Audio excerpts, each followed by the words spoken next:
행복한 삶이 되시기를 축원합니다. 우리가 이 사회에서 이렇게 삶을 살아갈 때 이런 궁금함들을 실은 가질 때가 가끔씩 있습니다. 내가 사는 사회가 공정한가 아니면 불공정한 그런 사회에 있는가 하는 생각들을 하게 될 때가 심심치 않게 있게 됩니다.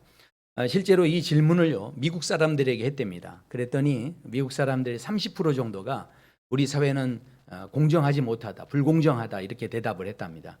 우리나라 분들에게 이렇게 설문을 했더니 뭐라고 대답했냐면 70% 정도가요, 불공정하다, 우리 사회가 공정하지 못하다 이렇게 대답을 했다는 겁니다. 아니 그러면 목사님, 역시 미국은 미국이고 우리나라가 그만큼 더 살기 안 좋다는 이야기인가요? 근데 절대 실은 그런 차원의 문제가 아닙니다. 단순히 이 질문에 대해서 이렇게 답했다고 해서 우리가 문제가 있는 것이기보다는 우리 한국 사회, 그러니까 이제 대부분 학자들이 이야기하기를 우리 한국 사회의 많은 사람들은요, 실은 굉장히 빠른 속도로 산업화를 경험해 왔고 또 민주화를 이루는 것도 상당히 빠른 속도로 이것들을 이제 진행해 오다 보니까 그 과정 속에서 여러 가지 그 불협화음들이 실은 생길 수 있었다는 거죠. 그래서 이 공정한 것, 불공정한 것에 대한 그런 이제 반응들이 특별히 한국 사람들은 민감할 수밖에 없는데, 왜 그러냐 하면 특별히 우리나라가 그 강대국 사이에서 많은 억울한 일들을 당하죠. 침략도 당하고 여러 가지 고생을 합니다. 그러니까 그 억울한 마음이 많이 생기다 보니까 모든 일을 하는 데 있어서 이 공정하냐 불공정하냐 이 부분에 대해서 실은 상당히 민감하게 이렇게 반응할 수밖에 없는 그런 예민한 모습을 우리가 가지고 있다라는 것이죠.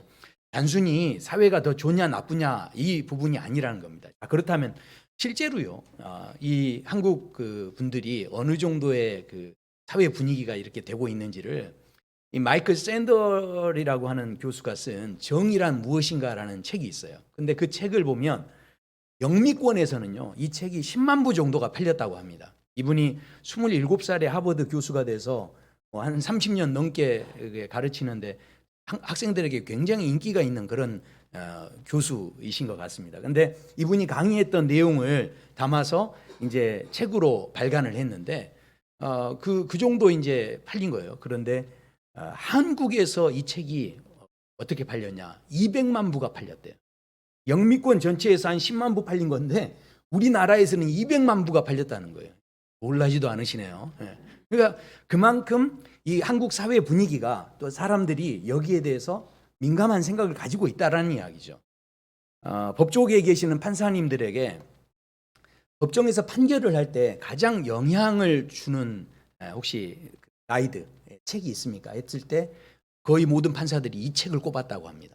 그러니까 그 정도로 지금 많은 사람들이 여기에 대해서 지극히 귀한 그 관심을 가지고 있다 하는 겁니다. 실은 우리나라 그 또 다른 설문조사 기관에서는 우리나라의 가장 심각한 문제가 뭐냐, 뭐 부정부패다, 뭐 이렇게 예전에는 그 빈부격차다 이렇게 이야기를 했는데 이제는요 그 말보다 훨씬 더 이슈에 떠오르고 1등이 되는 게 이 부정부패 이 문제라는 거죠. 그만큼 사람들이 이 공정한 사회, 정의로운 사회에 대해서 이렇게 한국 사회 분위기가 그렇게 흘러가고 있다라는 겁니다. 자, 그런데 오늘 본문에 나오는 이 다윗이라는 사람도 그 인생을 보면 참 억울한 일이 굉장히 많았을 것 같아요. 얼마나 참 억울한 일이 많았을까. 그분의 그 일대기 삶을 이렇게 쭉 보면은 야, 참 이 상황들을 다 참고 인내한다는 게 쉽지 않았겠다는 생각이 듭니다. 다윗이 어릴 때부터 상당히 성실한 사람이었고 무슨 일이든지 맡기면 그러면 성실하게 잘 감당했습니다. 그리고 열심히 일만 한 게 아니죠. 굉장히 충성스럽게 그 일들을 감당했었고 나중에 그 골리앗을 물리친 후에도 자신을 그렇게 드러내려고 하지 않고 자신이 있는 그 자리를 그대로 지켜갑니다. 사울 왕이 어떤 자리를 맡길 때도 최선을 다해서 그 전쟁에서 이기고 승리하고 돌아오는 이런 모습들을 보이죠. 그러나 성실하게 그 자리를 잘 지켜갔지만 그것 때문에 오히려 사울이 시샘을 하기 시작하고 미워하기 시작하고 그때부터 다윗이 죽임을 당할 위험에 빠져서 이 도망 다니는 삶을 살게 됐다는 거죠. 다윗의 입장에서 생각하면 나는 성실했는데, 나는 충성스럽게 살려고 했는데, 나는 정말로 바르게 정직하게 살려고 했는데 자꾸 이런 어려움을 당하게 되고 죽을 위기에 처하는, 그래서 쫓겨다니는 인생이 된다고 했을 때 다윗의 입장에서 얼마나 참 억울했겠습니까? 그 억울함들이 실은 가는 곳곳에서마다 이 사건 속에서 이제 드러나는 것을 보게 되는데, 그래서 이 시편 기자, 오늘 시편을 기록했던 이 다윗은 오늘 시편의 기자 고백 속에 첫 번째 이렇게 이제 고백을 하죠. 여호와여, 내가 주께 피하오니 나를 영원히 부끄럽게 마시고 주의 공의로 나를 건지소서. 그러니까 주의 정의로움으로 나를 건져 주십시오. 우리도 억울한 일 당할 때 그런 고백들을 하잖아요. 도대체 정의로운 하나님 어디 계십니까? 하나님, 공의로운 하나님 어디 계십니까? 저와 악한 자를 멸하여 주십시오. 뭐 이런 고백들이 우리 안에서 나오지 않습니까? 지금이야 뭐 아이들이 집에 뭐 한두 명밖에 없지만 예전에는 집에 자녀들이 상당히 많았죠. 그렇다 보니까 뭐 형제들끼리도 싸우는 일들도 생기고 그랬습니다. 그런데 형제 간에 싸우면 반드시 누가 이깁니까? 형님이 이기는 거죠. 동생은 무조건 두들겨 맞는 겁니다. 그러면 맞는 입장에서 이 동생은 억울하니까 마음이 어떤 거죠? 내가 늦게 태어난 죄 때문에 이렇게 맞는구나 하면서 이 아이는 어디로 갑니까? 이제 부모님에게 찾아가는 거죠. 그러면서 뭐라고 합니까? 어머니시여 공의를 세워 주시옵소서. 이렇게 하면서 이제 어머니에게 이야기하는 거죠. 나는 아무 잘못한 게 없는데 형이 저를 기분 나쁘다고 두들겨 팼습니다. 근데 잘못한 게 없기는요, 실제로 잘못한 게 없을 수 있어요. 근데 대부분 동생이 맞는 게 뭐 때문에 맞습니까? 얄미워서 맞는 거죠. 그렇죠. 근데 어찌됐든 이제 부모에게 가서 이제 이야기하는 거예요. 어머니, 저는 많이 아픕니다. 뭐 통촉해 주시옵소서 하면서 여기 아파요 막 하면서 이제 맞은 부분을 가지고 그렇게 하죠. 그러면 어머니가 어떻게 합니까? 예이놈 하면서 이제 형을 잡아다가 막 족치고 때리고 합니까? 그게 아니라, 야, 네가 많이 아팠구나. 그래, 너 막 속상했겠구나. 그러면서 이제 만져주고 어디가 아팠니 하면서 호호해줄게 하면서 이렇게 하는 거죠. 자, 그렇게 위로해주고 그렇게 토닥거려주면 이 아이의 마음이 정말 이제 해결이 되고 억울함이 풀리고 그렇게 됩니까? 절대 억울함이 안 풀립니다. 이 아이 동생의 입장에서는 어떻습니까? 내 눈앞에서 형이 죽도록 맞아야 억울함이 풀리는 거예요. 그렇지 않습니까? 그래야 이 공의가 세워지는 거고 정의로운 가정이 되는 거고, 그래야 할렐루야가 나오는 거죠. 자, 그런데요, 우리가 이런 식으로 만약에 하나님께서 이 동생이 생각하는 정의를 세우듯이 그런 식으로 즉시 응답하신다고 한다면 한 가지 위험한 게 있습니다. 자, 그게 뭐냐면 나의 이 억울함을 하나님 갚아주세요 했을 때 하나님이 실제로 즉시 응답하시고 나타나셔서 악인을 멸하신다라고 하면 이것은 실은 양날의 검이 될 수 있다는 거예요. 이게 무슨 이야기입니까? 내가 정의로웠을 때는 그것이 나에게 유익할지 모르지만 나를 또 다른 사람이 나에 대해서 억울함을 느꼈을 때는 그때도 그러면 하나님께서 동일하게 나에게 적용을 하셔야 되는데, 그렇게 돼버리면 내가 억울했을 때야 좋지만 내가 또 피치 못할 사정으로 다른 사람에게 억울함을 끼쳤을 때는 나도 그 잣대로 나를 맞춰야 하기 때문에 이것이 오히려 위험할 수 있다 하는 것이죠. 자, 그래서요, 우리가 한번 생각해 봐야 됩니다. 자, 그렇다면 이 형을 체벌하고 뭐 어느 정도 해야 이게 공평하고 어느 정도 해야 이게 정의로운가? 우리가 참 그 기준을 잡기가 참 어렵다라는 그런 생각을 하게 됩니다. 아까 제가 소개해드렸던 이 마이클 샌델 교수가 그분의 책에서 이 정의란 무엇인가라는 책에서 세 가지로 크게 이야기를 합니다. 첫 번째는 이분이 공리주의를 이야기하고 그 다음에 자유주의에 대한 이야기를 하는데요. 이 모두 다 실은 정의로울 수 없다라는 이야기를 합니다. 그러면서 자신이 이야기하는 마지막 한 가지 이제 주제를 꺼내서 이야기를 하는데, 첫 번째는 이 공리주의에 대한 이야기를 합니다. 뭐 여러 가지 그 사건들이 그 안에 나와요. 그리고 그 비유가 그냥 이걸로 끝나지 않고 이 비유가 계속 연결되어져서 또 질문이 되어집니다. 그런데 대표적으로 보면 트롤리 딜레마라고 하는 이 이제 원리를 가지고 이제 그 학생들에게 질문을 하는 겁니다. 저기 지금 기차가 서 있고 기차가 저기 서 있는 것 같지만 굉장히 빠른 속도로 지금 진행해서 오는 겁니다. 자, 그런데 기차 관리자가 저기에서 이 기차가 브레이크가 고장 났다는 이야기를 듣게 되는 거예요. 그래서 얼른 현장에 가서 이제 기차의 레일을 이렇게 이제 조절하고 사건을 보려고 하는데, 이 기차가 직진을 하면 그 앞에서 인부들이 5명이서 일을 하고 있는 겁니다. 자, 그러면 저렇게 일을 하고 있는 상황 속에서 이 관리자가 이 5명을 살려야 되고 이 기차가 브레이크가 들지 않는 상황에서 이제 아주 위급한 상황이 됐는데 보니까 저 비상 우측에 보면 이제 비상 레일이 있는 거예요. 기차 레일이. 그러면 그쪽으로 이제 기차를 방향을 바꿔주면 되는데, 그런데 민간인 한 사람이 저기는 평상시 기차가 전혀 다니지 않았기 때문에 오늘도 기차가 올 거라는 건 전혀 생각하지 못하고 민간인 한 명이 저기에 서 있는 겁니다. 자, 그런 상황이 됐을 때 관리자라면, 여러분이 관리자라면 어떻게 하시겠냐는 거죠. 저 5명을 살리기 위해서 우측으로 가겠습니까? 아니면 한 명을 살리기 위해서 직진하겠습니까? 어떻게 하시겠어요?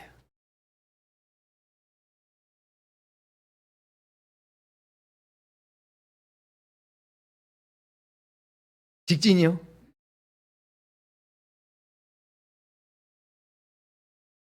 어떻게 해요? 우측으로 갑니까?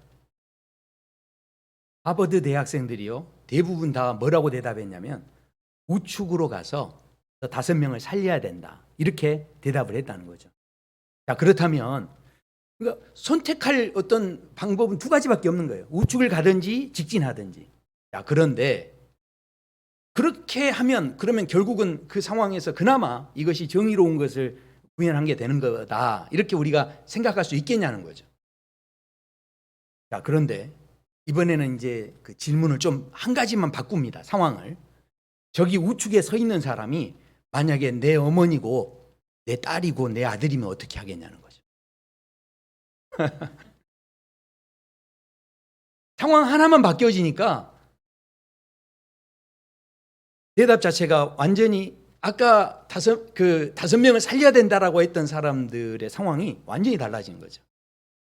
그러니까 한번 생각해 보십시오. 우리가요, 이 마이클 샌델 교수가 무슨 이야기를 하냐면, 그러니까 우리가 뭔가를 결정을 할 때 더 나은 것을 물어보는 그 태도 자체가 실은 문제가 될 수 있다라는 겁니다.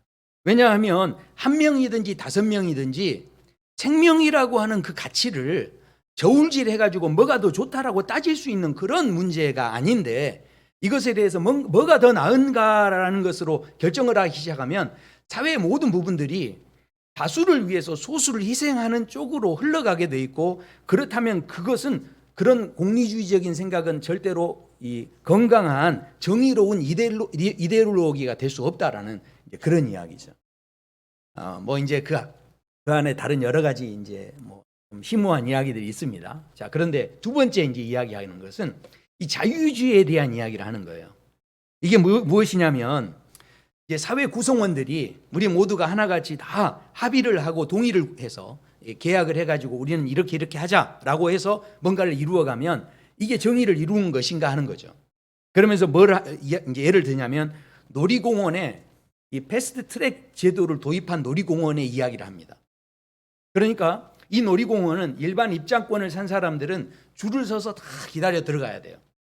그런데 이 패스트 트랙 제도를 통해서 3배, 4배 정도 이렇게 비싼 가격을 주고 티켓을 구매한 사람은 줄 서지 않고 그냥 들어가도 되는 이제 그런 제도가 있는 이 놀이공원이에요.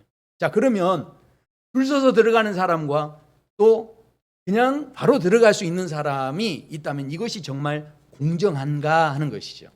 이게 정말 정의로운가 하는 그런 질문을 던졌다라는 겁니다. 그때 이 자유주의자들이 무슨 이야기를 하냐면, 이건 공의로운 것이다, 그러니까 정의로운 것이다, 이렇게 이야기합니다. 왜냐하면 사전에 놀이공원 측과 놀이공원 측에서 계약을 한 거죠. 어떻게 계약을 한 겁니까? 좀 더 비용을 더 들이면 빨리 들어갈 수 있도록 이렇게 하는 제도에 대해서 서로 사회 구성원들이 이건 이렇게 하자, 저건 저렇게 하자 합의를 봤기 때문에 정당하게 이것은 정의로운 것으로 우리가 생각할 수 있다라고 이야기합니다. 그런데 마이클 샌델 교수가 이제 그런 이야기를 하죠. 자, 그렇다면 놀이공원의 본질이 뭐냐는 거죠. 실은 놀이공원의 본질은 들어가서 차별이 없이 위화감도 없이 그냥 여러 가지 계급이나 이런 거 없이, 그거 뭡니까? 소외감도 느끼지 않게 서로 함께 놀고 즐겁게 엔조이하고 놀이를 하면서 그런 서로 화합하는 어떤 그런 분위기를 만드는 곳이 어떤 곳입니까? 놀이공원인데 들어가면서부터 차별을 느껴버리면 이 놀이공원의 본질이 이게 없어지는 거 아니냐 하는 것이죠. 그러니까 결국요, 우리가 사회적 합의만 이루어지면 다 되는 것이다, 그것이 정의로운 것이다, 이렇게만 보게 되면, 그러면 사람의 생명을 살리는 숭고함이라든가 덕을 세운다든가 화평을 이룬다든가 이런 가치들은 이게 의미가 없어질 수 있다는 거예요. 점점 그런 사회가 되면 어떻게 되겠습니까? 모든 사람들이 이제는 돈 되는 일들만 하기 시작하는 거예요. 돈 안 되는 일은 전혀 가치 없는 것으로 여겨지는 사회로 흘러갈 수밖에 없다라는 거죠. 그럼 이게 정의로운가? 이 질문하는 겁니다. 그래서 이 교수가 이제 마지막으로 이야기할 때 자신이 이제 이것을 주장을 합니다. 뭐라고 하냐면 공동체주의를 이야기해요. 정의로운 사회에 대해서 이제 이 본인의 어떤 나름대로 해결책을 이제 이야기하시는 거죠. 근데 그때 무슨 이야기를 하냐면 이제 핵심은 그겁니다. 정의로운 사회가 되려면 국민들의 그 의식 수준이 높아져야 한다는 거예요. 그래서 예를 든 게 어떤 것이냐면 농구 황제 그 마이클 조던이라고 하는 사람이 있습니다. 근데 그 마이클 조던이 얼마나 농구를 잘하는지 그 사람의 그 전무후무한 어떤 사람으로 슈퍼스타로 사람들에게 인정받고 있는 사람이 바로 마이클 조던이고, 이분이 받는 연봉이 대단합니다. 그러니까 그렇게 엄청난 연봉을 받았던 사람인데, 자, 그렇다고 한다면 이 사람이 연봉을 많이 받았던 이유가 뭡니까? 이분이 물론 열심히 노력한 것도 있었지만 타고난 재능이 있었기 때문에 연봉을 많이 받게 된 거죠. 자, 그렇다면 이 사람이 연봉을 많이 받는 게 공정한 것인가 하는 질문을 던집니다. 어떻게 생각하세요? 이 그 샌들 교수는 공정하지 않다라고 이야기합니다. 왜냐하면 마이클 조던이 그렇게 많은 연봉을 받는데 마이클 조던보다 더 노력하는 선수들이 굉장히 많다는 거예요. 근데 이 사람들은 그렇게 노력을 더 많이 하는데도 불구하고 그 연봉을 받지는 못하는 거예요. 그렇다면 이 사람이 연봉을 많이 받는 이유는 뭡니까? 타고난 재능이 있기 때문이라는 거죠. 그렇다면 타고난 재능 때문에 그렇게 돈을 많이 받는 건데 이게 공정하냐는 거예요. 그렇기 때문에 이것이 정의롭고 공정한 사회가 되려면 많이 받는 그 사람이 자기가 가졌던 모든 수익을 다른 사람에게 그것을 나눌 수 있고 그것들에게 베풀 수 있는 그런 사회가 되어져야 이게 이제 공정한 사회가 될 수 있고 정의로운 사회가 될 수 있다, 이런 이야기를 하는 거죠.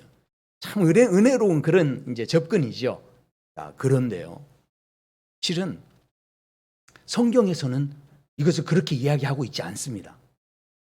너무 놀랍죠. 성경에서 이렇게 은혜롭게 이야기할 것 같은데 성경의 접근은 절대 그렇지 않습니다. 만약에 그런 식으로 또 접근을 한다고 한다, 물론 이 마이클 샌델 교수의 그 접근법도 저는 상당히 좋다라고 생각을 합니다. 귀하다라고 생각하고요, 절대 무시하는 게 아닙니다. 근데 성경에서는 그런 식으로 만약에 접근을 했다고 한다면 5달란트 받았던 사람이 그 2달란트 받은 사람, 1달란트 받은 사람은 처음부터 적게 받았잖아요. 그러면 5달란트 받은 거 가지고 그러면 공평하게 하기 위해서 그걸 다 나눠줘야 됩니까? 그게 아니라는 거죠. 오히려 성경에서는 몇 달란트를 받았던지 그게 중요한 게 아니라 1달란트를 받았어도 그 사람이 그 자리에서 최선을 다했을 때 그 사람에게 그대로 보상하시고 그대로 그 달란트 받은 대로 수고했던 대로 하나님께서 칭찬을 다 똑같이 하시는 이런 모습을 보게 되죠. 오늘 우리가 읽었던 말씀을 보면 다윗이 이렇게 고백을 하고 시작을 하죠. 주의 공의로 나를 건지소서. 그런데 이 주의 공의로 나를 건지소서 하면 이렇게 생각하면 우리는 대부분 하나님 옳고 그름을 다 구분해 주시고 악인을 멸해 주세요, 이렇게 생각을 하죠. 우리가 생각하는 공의입니다. 그런데 다윗이 생각하는 하나님의 공의는요, 그게 아니었다는 거예요. 오늘 이 말씀을 보면서 주의 공의로 나를 건지소서 했으면 그 다음에 악인들을 이렇게 처리해 주시고 또 저렇게 처리해 주세요, 이렇게 해야 될 텐데 그 이야기가 전혀 없습니다. 그리고 다윗은 이 고백 뒤에부터 뭐라고 이야기를 하냐면 촉히 나를 건지시고 나의 산성이 되어주시고 나를 인도하시고 나를 지도해 주세요. 그리고 나를요 그물에서 빼내 주세요. 그리고 나를 속량해 주셨으니 참 감사합니다. 그리고 뭐라고 합니까? 내가 거짓을 미워하고 내가 더욱 하나님을 의지합니다, 이렇게 고백을 합니다. 그러니까 이게 무슨 이야기입니까? 주님의 그 공의 때문에 내가 더 하나님을 찾게 되고 더 하나님을 의지하게 되고 내가 하나님을 더 품게 됐습니다, 이런 이야기를 하고 있는 거예요. 자, 그러니까 심지어는 이 뒤에 고백을 보면 이 주의 공의에 대해서 다윗이 어떻게 생각하고 있냐면 이런 이야기가 나옵니다. 한번 읽어보실까요? 주를 두려워하는 자를 위하여 쌓아두신 은혜, 곧 주께 피하는 자를 위하여 인생 앞에 베푸신 은혜가 어찌 그리 크신지요. 그러니까 주의 공의에는요 쌓아두신 은혜가 있다는, 그냥 은혜도 아니에요. 막 쌓아두신 은혜가 있다는 거예요. 근데 그 쌓아두신 은혜를 베푸시는 게 얼마나 크고 놀라운지 하면서 막 놀라는 겁니다. 아니 지금 하나님, 저 나를 두들겨 팼던 저 형님을 그냥 내 앞에서 꼬꾸라지게 해주시고 저 형아를 벌해주세요, 이런 지금 고백이 전혀 없고요. 그런 이야기가 없고 계속해서 나를 건져주세요, 나를 지켜주세요, 내가 더 하나님 의지합니다, 여기 쌓아두신 은혜를 내게 베풀어 주시니 감사합니다, 뭐 이런 고백을 하고 있다는 거죠. 자, 세상 사람들이 지금 생각하는, 우리가 생각하는 공의와 정의와 하나님께서 지금 갖고 있는 공의와 정의가 지금 개념이 다르다는 이야기예요. 지금 다윗이 그걸 알고 있는 겁니다. 자, 그래서요 이사야서에 보면 실제로 이제 성경을 쭉 연구하다 보면 이 공의와 정의라는 단어들이 있는 곳을 잘 살펴보시면 이제 비슷한 느낌을 가질 수 있는데, 이사야서에 보면 하나님의 공의가 어떻게 나오냐면 이렇게 나옵니다. 한번 같이 읽어보겠습니다. 그러나 여호와께서 기다리시나니 이는 너희에게 은혜를 베풀려 하심이요 일어나시리니 이는 너희를 긍휼히 여기려 하심이라. 대저 여호와는 정의의 하나님이심이라. 그를 기다리는 자마다 복이 있도다. 아멘. 지금 하나님이 정의로운 하나님인데 그 하나님이 막 일어나시고 그 하나님이 기다리시고 막 이렇게 하시는데 이 모든 것들이 결국은요 옳고 그름을 판단하는 정의가 아니라는 거예요. 하나님의 정의가 지금 뭔가 잘한 것 잘못한 것을 찾아내고 구별해내고 그것을 정확하게 이렇게 진단하고 저울질해서 딱 이것을 결정해주고 하는 그런 정의, 그런 공의를 지금 이야기하는 게 아니라 하나님의 공의가 어떤 공의라는 겁니까? 어떤 정의라는 겁니까?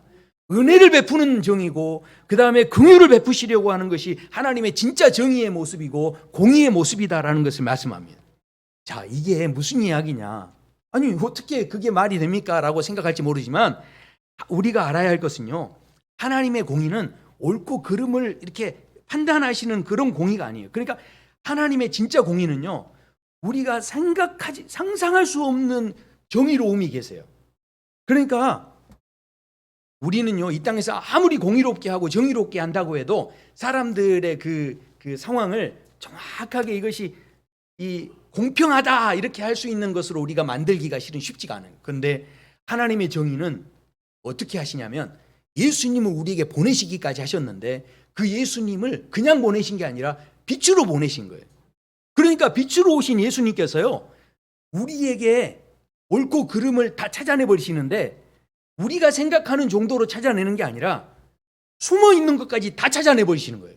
그러니까 하나님의 공의 앞에 서면, 정의 앞에 서면 살인하지 말라 했지만 살인만 안 하면 되는 거잖아요. 그런데 뭐라는 겁니까? 마음에 미워하는 마음 가졌어도 벌써 살인하는 거라는 거죠. 그러니까 마음에 숨어 있는 것까지도, 의도까지도 다 찾아내서 구별해 버리시는 게 뭐냐면 하나님의 놀라운 공의고 정의라는 거죠.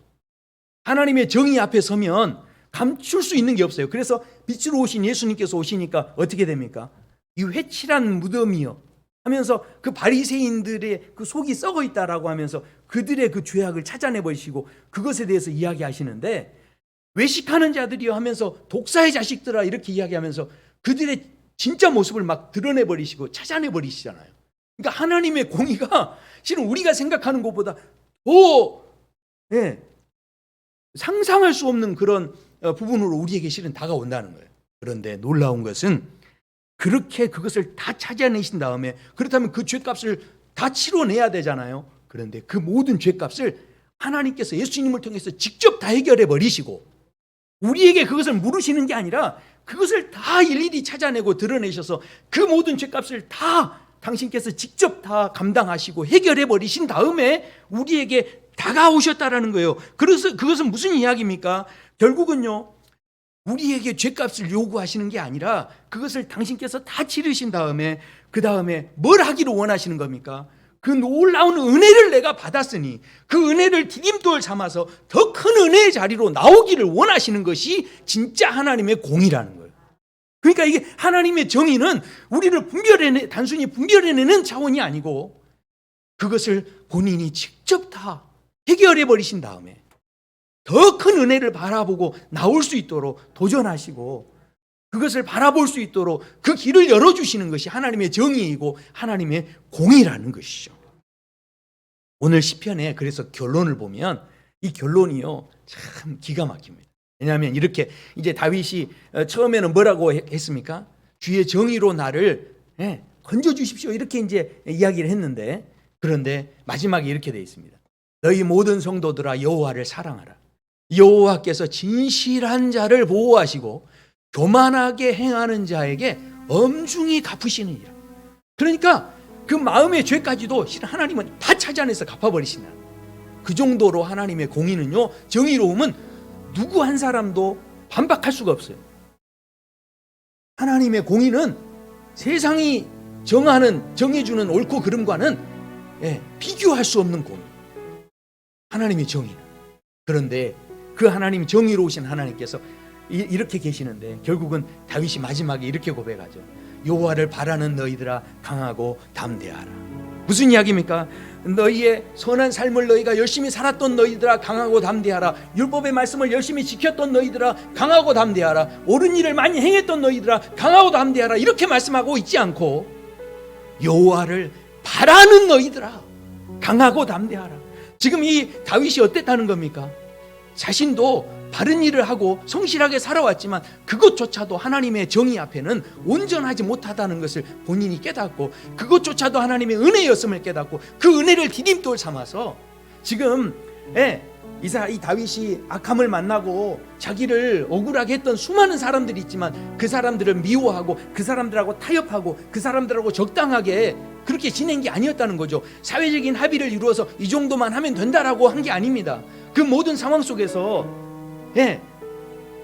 사람들과의 그 관계 속에서 그 사람들을 바라보면서 미움을 키운 게 아니라 오히려 그 억울함 속에서 그러면 모든 것을 타협하면서 포기하고 산 것도 아닙니다. 오히려 사울과 또 심지어 자기의 자식 압살롬에게까지도 바로 하나님의 공의를 붙잡고 그 하나님의 공의로 그들을 대하면서 그들에게 은혜를 베풀기를 원하고 그들이 그렇게 나중에 사울 왕이 죽음으로 그 안타까운 마지막 죽음을 할 때도 속 시원하다.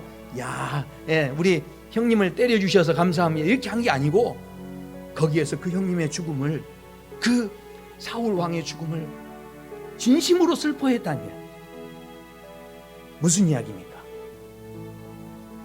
하나님의 은혜의 그 공의, 하나님의 가장 기뻐하시는 정의로움은 우리가 하나님을 바라보는 것이고 우리가 하나님을 붙잡는 것이고 우리가 꾸준하게 하나님을 의지하는 것이 바로 하나님이 보시는 진짜 공의이고 정의이다는 것을 이 다윗이 깨달았기에 오늘 이 믿음의 고백이 이어지고 있다는 거죠. 하나님의 진짜 정의 앞에 우리 서면요 두려워서 절대 담대할 수 없어요. 그런데 하나님의 정의를 제대로 이해하고 하나님 앞에 의지하고 바라보면 마음에 뭐가 생기는 거죠? 담대함이 생기는 거예요. 그래서 성경에 보면 자격도 안 되고 옳고 그름으로 따지면 요건이 안 되지만 그러나 떡 부스러기라도 주인의 상에서 떨어지는 것을 내가 붙잡습니다 하고 나왔을 때 그 여인에게 칭찬해 주시고 길을 열어주셨죠. 생각해 보십시오. 부자가 헌금을 많이 하나님 앞에 드렸습니다. 그 남은 것을 많은 사람에게 나눠주기 위해서 그렇게 베풀었죠. 넉넉한 마음이죠. 왜 이게 잘못된 겁니까? 정의로운 거죠. 그러나 하나님께서는 그 부자의 재물보다 과부의 2렙돈을 받으셨다라고 말씀합니다. 그 숨어있는 것을 찾아내시는 하나님, 그 진짜를 찾아내시고 사람들이 보지 못하는 것을 구별해내시는 진짜 정의를 가지신 하나님께서 전심으로 의지하며 나아갔던 그 과부의 그 중심을 받으시고 그 중심을 붙잡으셔서 일으켜주시고 높여주시는 그 놀라운 하나님의 정의가 있었기 때문에 바로 오늘 다윗이 다른 것 바라보지 않고 그 은혜로 힘을 얻고 나의 모든 죄를 사해 주신 그 하나님의 은혜를 의지해서 더 큰 은혜의 자리로 나아가고 있는 이 놀라운 모습을 보게 됩니다. 우리 사랑누리교회 성도 여러분, 올 한 해를 우리가 살아갈 때 하나님의 공의와 정의가 무엇인가? 결국은 하나님의 사랑입니다. 그래서 너희는 우리가요 먹는 것, 입는 것, 마시는 것, 먹든지 마시든지 뭘 하는 그 모든 문제들이 결국은 다 경제 문제죠. 그런데 경제 문제는 알고 보면 다 또 정치 문제입니다. 그 모든 경제 문제와 정치 문제들이 얼마나 복잡하게 얽혀 있는지 몰라요. 거기에서 무엇이 바른지 찾아내기 굉장히 어렵습니다. 그래서 말씀하죠. 너희는 먼저 그 나라와 의를 구하라. 그리하면 이 모든 것을 너희에게 더하시리라. 그 의가 무엇입니까? 우리가 구해야 할 의가 무엇입니까? 바로 하나님의 정의라는 거죠. 하나님의 공의라는 것이죠. 그 공의를 붙잡는 자에게 그 모든 것 속에서 하나님의 공의를 물 흐르듯이 흘려보내시는 그 과부의 두 렙돈을 찾아내시는 놀라운 하나님의 역사하심을 우리가 경험하게 될 수 있는 줄로 믿습니다. 우리 함께 한번 말씀을 기억하며 찬양하시겠습니다.